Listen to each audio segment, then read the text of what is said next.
말 몇 마디로 아이의 성격이 바뀔 수가 있나요? 네, 바뀝니다. 그것도 아주 무섭게 바뀝니다. 부모가 무심코 던진 말이 아이를 멍청하고 소심한 겁쟁이로 만들 수가 있습니다. 조용히 해를 100번 외치는 부모가 있고요. 한 번도 안 외치는데 아이가 좀 조용한 부모가 있습니다. 차이가 뭘까요? 아이의 성격과 머리를 좋게 만들고 싶다면 저는 사실 딱 두 가지 취미 활동을 권장해 드리는 편이에요. 주 2에 이렇게 했던 아이들은 확실히 다르고요. 확실히 티가 나요. 첫 번째는 책가삼 구독자 여러분들 반갑습니다. 저는 마음이 아플 때 만나는 남자 원민우입니다. 저는 현재 광주여자대학교 언어재활 심리학과 교수이자 원민우 발달센터를 운영하면서 15년 넘게 아이들과 부모님을 상담해 오고 있습니다. 제 첫 번째 책 내 아이 언어 발달의 모든 것에 이어서 하루의 말이 평생 아이를 바꾼다 두 번째 책을 쓰게 되었습니다. 오늘 저는 예쁘게 말하세요, 참으세요 같은 도덕적인 이야기를 하러 나온 게 아닙니다. 지난 15년 동안 수만 명의 아이와 부모를 만나면서 확인한 것은 딱 한 가지예요. 바로 아이를 바꾸는 말은 존재한다는 것이죠. 그래서 오늘 이 자리에는 여러분들이 오늘 저녁에 바로 아이 앞에서 써먹을 수 있는 마법의 문장들을 조금 하나씩 설명드리고자 합니다. 자, 이 영상을 끝까지 보시면은 적어도 오늘 밤 아이에게 하는 말 딱 한 가지는 달라질 거고요. 그 말들이 쌓여가지고 아이의 미래를 바꾸는 출발점이 될 것이라고 확신하겠습니다. 사실 부모님들 이 질문 정말 많이 합니다. 말 몇 마디로 아이의 성격이 그렇게 바뀔 수가 있나요? 제 대답은 분명합니다. 네, 바뀝니다. 그것도 아주 무섭게 바뀝니다. 두 명의 사례를 한번 들려드릴게요. 첫 번째 아이가 우유를 엎지르게 되면은 왜 정말 이렇게 덤벙거리냐, 항상 조심하라고 했지. 아이가 수학 문제를 틀렸을 때도 이것도 못 풀어? 너 이미 알고 있는데 너가 꼼꼼하게 안 읽어서 틀린 거야, 이렇게 말한다는 것이죠. 두 번째 아이 엄마는 우유를 엎질렀을 때 우유가 쏟아졌네, 괜찮아, 실수는 누구나 할 수 있어, 함께 한번 닦아볼까? 이렇게 말하고요. 아이가 수학 문제를 틀리게 되면은 이 문제가 조금 어렵게 느껴지는구나, 어떤 부분이 어려운지 한번 같이 한번 봐볼까? 이 두 아이들이 나중에 1년 뒤에 첫 번째 아이는 분명하게 새로운 걸 시도하는 것을 무서워할 것이고요. 저는 못해요 라는 말을 입에 달고 살게 될 것입니다. 두 번째 친구는 어려운 문제를 만나도 한번 해볼게요 라고 도전하는 아이가 된다는 것이죠. 아이들의 뇌는요, 부모의 말을 정보로 듣지 않아요. 나에 대한 정의로 저장한다는 것이죠. 너는 왜 항상 이란 말을 반복적으로 들으는 아이는 실제로 뇌가 나는 문제가 있는 아이다 라는 자기 개념을 형성하게 됩니다. 반대로 괜찮아, 다시 한번 해보자 라는 말을 들은 아이는 나는 도전할 수 있는 아이라는 정체성을 만든다는 것이죠. 많은 부모님들이 아이의 기를 조금 살려주려고 우리 아들 천재다, 너는 머리가 좋아 라고 칭찬을 많이 합니다. 그런데 뇌과학적으로 보면은 그 칭찬이 아이를 오히려 멍청하고 소심한 겁쟁이로 만들 수가 있습니다. 외국의 연구팀이 충격적인 실험을 했어요. 똑같은 지능 아이들을 두 그룹으로 나눴습니다. 한 그룹에는 너 정말 똑똑하구나 라고 칭찬을 하고요, 다른 그룹에는 정말 열심히 노력했구나 라고 칭찬했습니다. 그 결과 6개월 뒤에 노력을 칭찬받은 아이들의 문제 해결 능력이 실제로 30% 이상 향상이 됐습니다. 너는 똑똑해 라고 재능을 칭찬받은 아이들은 내 가치는 똑똑함에 있다라고 믿게 됩니다. 그래서 나중에 어려운 문제를 만나게 되면은 내가 실패가 두려워서 도전을 피하게 된다는 것이죠. 즉 지능이 떨어지게 된다는 거예요. 반대로 너는 덤벙거려 라는 말을 들은 아이는 나는 원래 덤벙거리는 사람이라고 자기 정체성을 확정지어 버리게 됩니다. 이게 바로 무서운 낙인 효과입니다. 부모가 무심코 던진 너는 원래 그래 라는 말이 아이의 평생의 성격과 지능의 한계를 그어버린다 라고 말씀을 드리겠습니다. 자, 그래서 오늘 당장 아이의 성격과 머리를 좋게 만들고 싶다면 이 원칙 하나만 지키세요. 너는 이라는 시작하는 말을 버리는 거예요. 너는 왜 덤벙대니?가 아니라 우유가 쏟아졌네, 닦으면 돼 라고 상황만 말해주면 되겠고요. 너는 똑똑해가 아니라 끝까지 포기하지 않고 풀었구나 라고 노력만 말해주세요.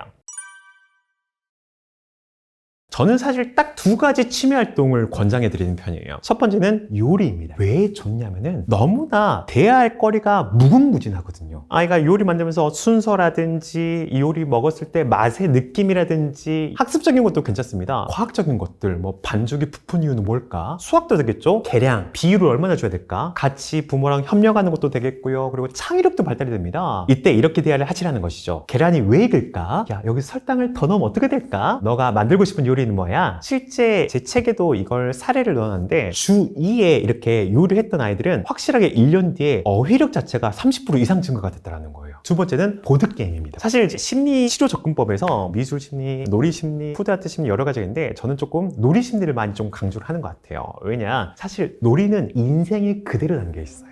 보드게임을 하게 되면요, 내가 경쟁을 하는 상황이 되겠고요, 이기는 상황도 올 것이고요, 지는 상황도 경험할 수 있다는 것이에요. 한마디로 우리가 인생을 그대로 경험할 수 있는 게 나타난다는 거예요. 그리고 보통 제가 권장하는 것은 5세는 할리갈리라든지 도블, 7세는 루미큐브, 블로커스, 그리고 10살 정도에는 이제 스플렌더라든지 티켓 투 라이드, 이런 거 많이 권장합니다. 이게 왜 좋냐면은 내가 이 보드게임을 하면서 전략적인 사고 능력이 높아지는 부분이 좀 있어요. 그리고 아까 말씀드렸던 감정 조절, 내가 졌을 때 대처하는 방법을 이 보드게임을 통해 가지고 경험하게 되는 것이죠. 그리고 협상도 할 것이고요, 소통도 할 것이고, 이렇게 된다는 것이죠. 이때 이렇게 질문하시라는 거예요. 다음엔 어떻게 할 계획이야? 아이의 사고력을 키우는 질문입니다. 졌을 때 너 기분이 좀 어땠어? 감정을 키우는 말입니다. 이 다음에 이기려면 어떻게 해야 될까? 문제 해결력을 높이는 질문이에요. 이렇게 이 두 가지 저는 강추한다라고 말씀드리겠습니다. 우리가 그 시기를 놓치면은 나중에 정말 후회합니다. 바로 만 0세부터 7세까지, 특히 3세에서 5세까지가 최고의 골든타임입니다. 실제 연구 결과도 있어요. 생애 초기 7년간 부모와 나눈 대화의 양과 질이 이후에 IQ, EQ, 학업 성취, 심지어 성행기의 연봉까지 예측을 합니다. 특히 만 0에서 7세는 아이 뇌가 부모의 말을 있는 그대로 기본값으로 저장을 해요. 즉, 아이가 엄마 아빠 말을 들으면서 이게 지금 맞은 말인가 틀린 말인가 라고 판단하지 않고 있는 그대로 흡수합니다. 그래서 이 시기의 말은 훈육이 아니라 설계에 가깝습니다. 그렇다면 우리 아이는 이미 지금 7살이 넘었는데 늦은 걸까요? 그건 아니에요. 뇌의 신경 가소성은 평생 지속이 됩니다. 0에서 7세까지가 파급력이 가장 크지만은 사춘기의 아이도 부모의 말 한마디에 방문을 닫기도 열기도 합니다. 자, 7세 이상이라면은 지금부터라도 시작하시면 좋습니다. 아이한테 이렇게 말씀하시는 거예요. 지금까지는 조금 엄마가 실수했어. 앞으로는 조금 이렇게 말해볼게 라고 솔직하게 나의 잘못을 인정하고 아이한테 고백하는 것부터 시작하시면 좋겠습니다. 두 종류의 부모가 있습니다. 조용히 해를 100번 외치는 부모가 있고요, 한 번도 안 외치는데 아이가 조금 조용한 부모가 있습니다. 차이가 뭘까요? 아이들의 어떤 타고난 모습일까요? 아니에요. 사실 집에서부터 쌓아온 말 습관이에요. 최근에 카페 노키즈 논란 다 아시죠? 실제로 제가 카페에서 목격한 두 가족의 차이를 한번 말씀해 드릴게요. 첫 번째, 소리 지르는 가족입니다. 엄마가 아이한테 계속 야 가만히 앉아있으라고 했지 왜 자꾸 일어나? 그럼 아이는 더 크게 소리 질러요. 아 싫어, 나 지금 화장실 가고 싶어. 엄마는 또 너 아까 갔다 왔잖아 진짜? 이렇게 말한단 말이에요. 이게 계속 이제 악순환이에요. 계속 시끄럽죠. 근데 두 번째, 조용한 가족은 어떻게 되냐, 이미 엄마가 카페에 들어가기 전부터 여기는 사람들이 좀 조용히 쉬는 곳이야, 우리도 조금 작은 목소리로 이야기 한번 해볼까 하는 것이죠. 그러면 아이가 카페에서 조금 조용히 말을 할 수 있잖아요. 이때 엄마가 또 이렇게 말을 해요. 너가 정말 작은 목소리로 이야기하고 있네, 엄마도 너가 이렇게 말하니까 기분이 편안하네, 이거인 거죠. 자, 이 가족의 차이를 좀 더 말씀을 드리면, 첫 번째 가족의 문제점은 현장에서 갑자기 명령하는 겁니다. 그럼 아이는 이해를 못해요. 두 번째, 계속 하지마, 부정명령을 하는 거예요. 뇌는 이런 부정어를 인식하지 못해요. 안 할게요. 그럼 내가 어떻게 하라는 거예요? 라는 것이죠. 그래서 세 번째는 엄마의 화난 목소리입니다. 엄마가 화를 내면은 아이도 화로 대응을 한다는 거예요. 자, 근데 성공적인 두 번째 가족 같은 경우에는 첫 번째는 미리 설명이었습니다. 아이가 충분하게 이해하고 준비할 수 있게 미리 설명이 들어갔다. 두 번째, 긍정 명령이었어요. 하지마, 조용히 말해, 이게 아니라 작은 목소리로 한번 해보자 해서 아이한테 긍정 명령을 시켰다는 거예요. 마지막 세 번째 같은 경우에는 즉각 칭찬이었어요. 엄마가 시켰으니까 다행히 조용히 말해야지 라고 넘기지 마시고 아이한테 찝어주는 거예요. 너 이렇게 조용히 말하니까 너무 좋다. 이게 아이의 노력을 인정해 주는 겁니다. 제일 중요한 것은 집에 갈 때예요. 집에 갈 때 아이한테 칭찬해 주는 거죠. 너 아까 카페에서 작은 목소리로 말해줘서 고마워. 야, 다른 사람들도 편안하게 쉴 수 있었어. 너가 정말 배려심 있구나 라고 말해줘야지 아이가 다음번에도 반복해서 이 행동을 할 수 있다는 것입니다. 집에서 연습하는 방법 알려드릴게요. 집에서는 우리가 공공장소에서 갑자기 아이가 잘하는 것은 사실 불가능해요. 집에서부터 연습시켜야 되겠죠. 매일 우리가 저녁밥 먹을 때 이렇게 말하는 거예요. 우리가 오늘 저녁 식사 시간에는 작은 목소리로만 한번 이야기 한번 해볼까? 혹은 의자에 앉아서 30분 동안 먹어볼까? 이렇게 습관을 들여주는 것이죠. 그럼 아이가 밖에서도 자연스럽게 된다라고 말씀드리겠습니다. 확실히 다르고요, 확실히 티가 나요. 자, 이 아이들은 부모의 눈치를 보면서 주눅 들어있는 게 아니라 상황 판단력이 빠릅니다. 식당에 들어가면 먼저 아이가 엄마 여기는 어떤 목소리로 말해야 돼요? 라고 먼저 물어보는 거예요. 또 혹은 갈등이 생겼을 때 울고 떼쓰는 대신 저 친구가 새치기해서 속상해요 라고 말로 표현합니다. 집에서 부모님과 감정을 말로 표현하는 연습 자체가 된 친구들이 확실하게 밖에서도 행동보다는 말로 해결하려고 하는 부분이 확실하게 보입니다. 제가 부모님께 한번 여쭤보고 싶어요. 아이들이 친구 장난감을 뺏거나 식당에서 뛰어다닐 때 부모님들 제일 먼저 무슨 말 하세요? 너 착한 아이지, 양보해야지, 뛰지 마, 안 된다고 했지, 이렇게 보통 말씀하신단 말이에요. 죄송하지만은 그 말 아이한테 하나도 안 들려요. 왜? 아이는 착하다라는 게 뭔지 모르거든요. 그냥 엄마가 화내지 않으면 이렇게 행동해야 되는 거구나 만 배운다라는 거예요. 아이는 형식적으로 미안해요 라고 말은 하지만은 왜 미안한지, 상대가 어떤 기분인지는 전혀 모릅니다. 예의의 핵심은 도덕적인 명령 따르기가 아니라 타인의 감정을 읽는 능력이에요. 몇 가지 상을 말씀드릴게요. 아이가 장난감을 빼앗았어요. 자, 이때 잘못된 말은 착한 아이는 빼앗으면 안 돼, 미안하다고 해. 이걸 이렇게 바꿔볼게요. 공감 능력을 키우는 말이거든요. 잠깐, 친구가 지금 어떤 표정이야? 친구 얼굴 한번 봐봐. 친구가 지금 슬퍼 보이네. 너가 만약 갖고 놀던 장난감을 누군가에 빼앗기면 어떤 기분 들 것 같아? 그럼 우리가 친구한테 어떻게 말하면 좋을까? 아이가 스스로 감정을 발견하게 된다는 것이죠. 두 번째 상황입니다. 아이가 식당에서 시끄럽게 굴 때 잘못된 말은 조용해. 야, 다른 사람 다 너 보잖아. 이렇게 하는 것이죠. 이걸 조금 공감 능력을 키울 수 있는 말은 이렇게 하는 거죠. 지금 여기 다른 분들이 맛있는 밥 드시면서 이야기하고 계시네. 우리가 너무 크게 소리 내면 어떻게 될까? 엄마도 조용한 곳에서 밥 먹을 때가 가장 편안하더라. 넌 좀 어때? 이렇게 하는 것이죠. 이때 부모님들이 집에서도 해야 될 행동들도 있습니다. 세 가지 말씀드릴게요. 첫 번째, 감정의 이름을 많이 붙여주세요. 화가 났구나, 속상했구나, 부끄럽구나. 그러면은 아이가 나의 감정을 알게 돼요. 아, 이건 내가 지금 화가 나서 이렇게 행동하는 거구나, 속상해서 이런 거구나, 답답해서 그런 거구나. 이렇게 아이가 자기 감정을 이해해야지 타인의 감정도 이해할 수가 있습니다. 두 번째, 타인의 감정을 관찰을 유도해 주세요. 즉, TV를 보면서 저 사람은 지금 어떤 기분일 것 같아? 혹은 책 읽으면서 지금 토끼는 어떤 기분일까? 혹은 놀이터에서 친구가 지금 웃고 있네? 기분이 좋은가 봐. 뭐가 그렇게 좋았을까? 이렇게 물어보는 것이죠. 마지막 세 번째는 선택권을 주셔야 됩니다. 친구한테 장난감 나눠줘야지 강요를 하는 게 아니라, 친구도 이 장난감으로 놀고 싶어 하는 것 같아. 너 생각은 좀 어때? 어떻게 하면 좋을까? 이렇게 돼야지 아이가 스스로 생각을 하게 됩니다.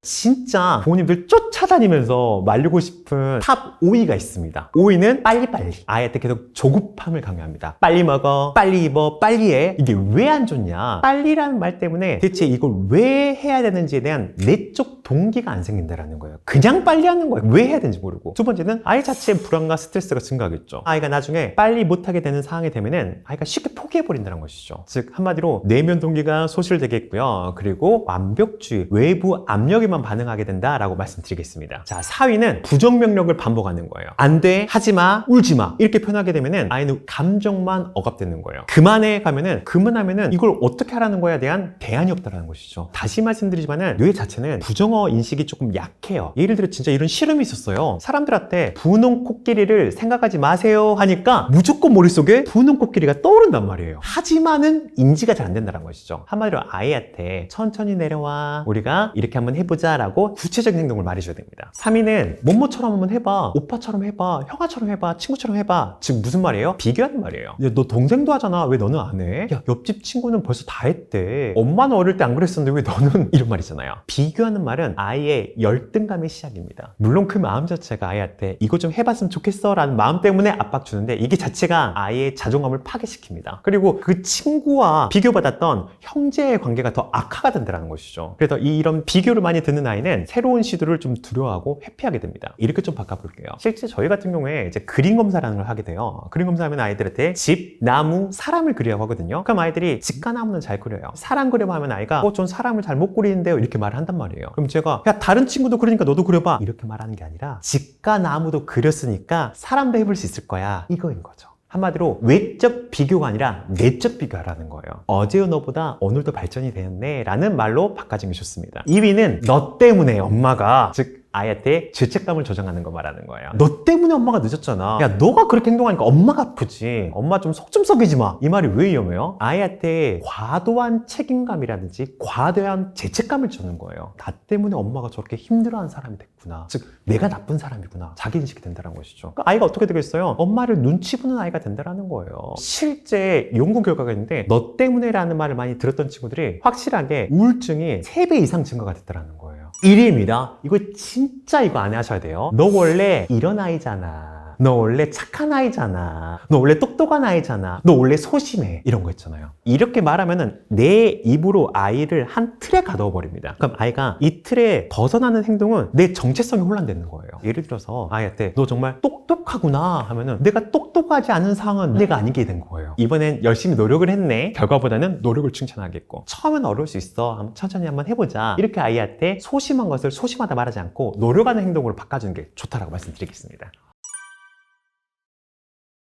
사실 많은 분들이 엄마 아니에요? 라고 생각하시거나 함께 오래 있는 사람이지 않나요? 라고 대답을 하시는데, 사실 저의 정답은 질적으로 관계를 맺은 사람입니다. 예를 들어 볼게요. 워킹맘이지만은 저녁 30분 아이랑 정말 집중대하는 엄마와 전업주부이지만은 TV 보면서 이렇게 대답하는 엄마, 누가 더 영향을 많이 미칠까요? 전자가 확실하게 영향을 미치겠죠. 자, 근데 이것보다 더 중요한 것은 누가 말하느냐가 아니라 결정적인 순간에 어떤 말을 들었느냐입니다. 그래서 서로 부부끼리는 통역자가 되어줘야 돼요. 예를 들어서 아빠가 좀 욱해가지고 너 왜 밥을 흘리고 먹니? 라고 소리치면은 엄마가 옆에서 이렇게 통역해주면 좋습니다. 아빠는 너가 좀 깨끗하게 먹으면 더 멋질 것 같아서 하신 말씀이야 라고 이렇게 통역해주는 거죠. 즉, 부모의 말이 일관되게 사랑으로 번역이 될 때 아이는 비로소 안심하고 자라게 됩니다.